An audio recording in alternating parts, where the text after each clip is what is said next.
পশ্চিমবঙ্গে voter verification শুরু হচ্ছে। Special intensive revision in West Bengal. ভোটারদের জন্য বিপদ। কমিশনের চাওয়া এই 11টি নথি আপনার কাছে আছে কি না? গত কয়েকদিন ধরে বিহারের ভোটার তালিকা নিয়ে প্রবল আলোড়ন পড়ে গেছে। ভোটারদের আগের ভোটার তালিকা থেকে হঠাৎ করে লক্ষ লক্ষ নাম মুছে যাচ্ছে বলে অভিযোগ উঠেছে। তো বন্ধুরা, সমস্ত কিছু জানতে পারবো আজকের এই ছোট্ট ভিডিওটিতে।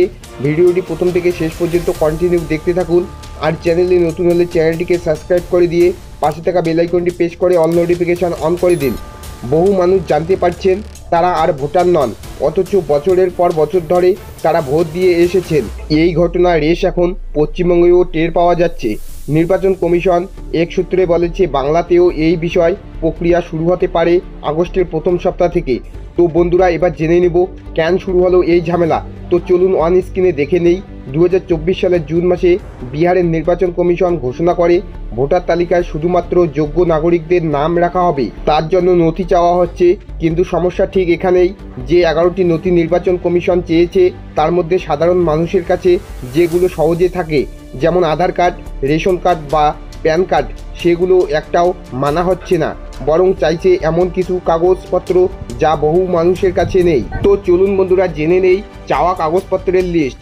সরকারি চাকরিজীবী বা পেনশন প্রাপক পরিচয়, কেন্দ্রীয় ও রাজ্য সরকার বা রাষ্ট্রীয় সংস্থার কর্মী হলে দেওয়া আইডি অথবা পেনশন পেমেন্ট অর্ডার, সরকারি প্রতিষ্ঠান দ্বারা জারি করা পরিচয়পত্র, ব্যাংক, ডাকঘর, এলআইসি বা অন্য রাষ্ট্রীয় সংস্থার কর্তৃক 1 জুলাই 1987 এর পরে জারি নথি, জন্মের শংসাপত্র, স্বীকৃত কর্তৃপক্ষের কর্তৃক ইস্যু করা জন্মের নিবেদনের কাগজ, পাসপোর্ট, বৈধ ভারতীয় পাসপোর্ট, শিক্ষাগত যোগ্যতার শংসাপত্র, স্বীকৃত বোর্ড বিদ্যালয়ের কর্তৃক প্রদত্ত ম্যাট্রিকুলেশন বা অন্য শিক্ষাগত সার্টিফিকেট, স্থায়ী বাসিন্দার প্রমাণপত্র, রাজ্য সরকারের কর্তৃপক্ষের দ্বারা জারি করা স্থায়ী বসবাসের শংসাপত্র, বন অধিকারের শংসাপত্র, বনভূমি বা অরণ্য অধিকারের সরকারি স্বীকৃত নথি, জাতিগত শংসাপত্র, তপশিলি জাতি, উপজাতি, ওবিসি বা অনুগ্রসর শ্রেণীর শংসাপত্র, জাতীয় নাগরিক পঞ্জি এনআরসি এর অন্তর্ভুক্ত সংক্রান্ত নথি, যদি প্রযোজ্য হয়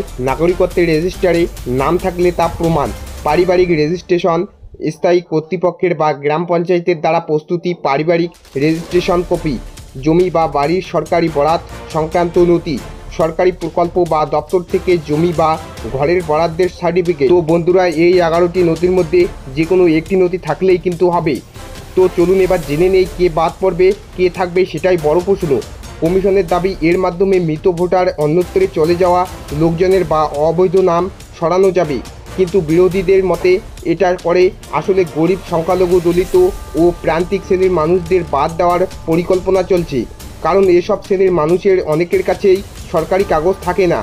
একজন বৃদ্ধ বলেছেন, আমি গত 40 বছর ধরেই ভোট দিচ্ছি, এখন শুনছি নতুন করে নাগরিকত্বের প্রমাণ দিতে হবে।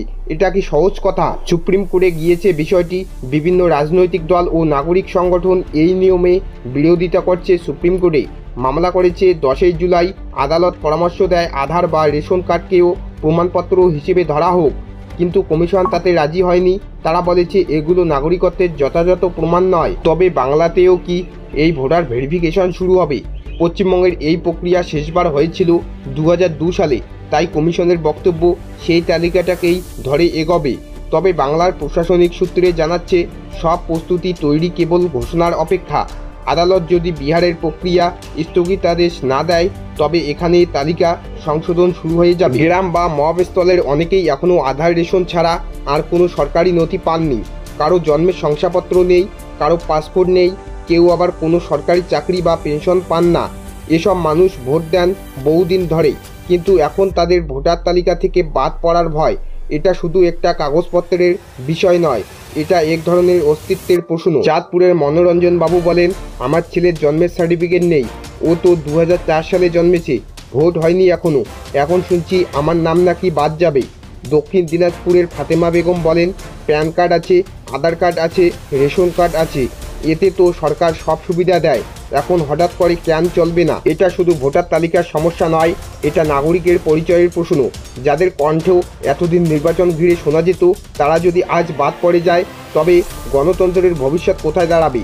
বিহারের মতো যদি বাংলাতেও এই প্রক্রিয়া শুরু হয় তবে বহু পরিবার নতুন করে দুশ্চিন্তায় পড়বে। এখন সবার দৃষ্টি সুপ্রিম কোর্টের দিকে।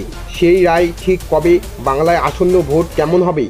তো বন্ধুরা, বুঝতেই পারছেন, এই ছিল আজকের লেটেস্ট আপডেট। এরকম নতুন নতুন আপডেট পেতে আমার এই ছোট্ট চ্যানেলটিকে সাবস্ক্রাইব করে দিয়ে পাশে থাকুন।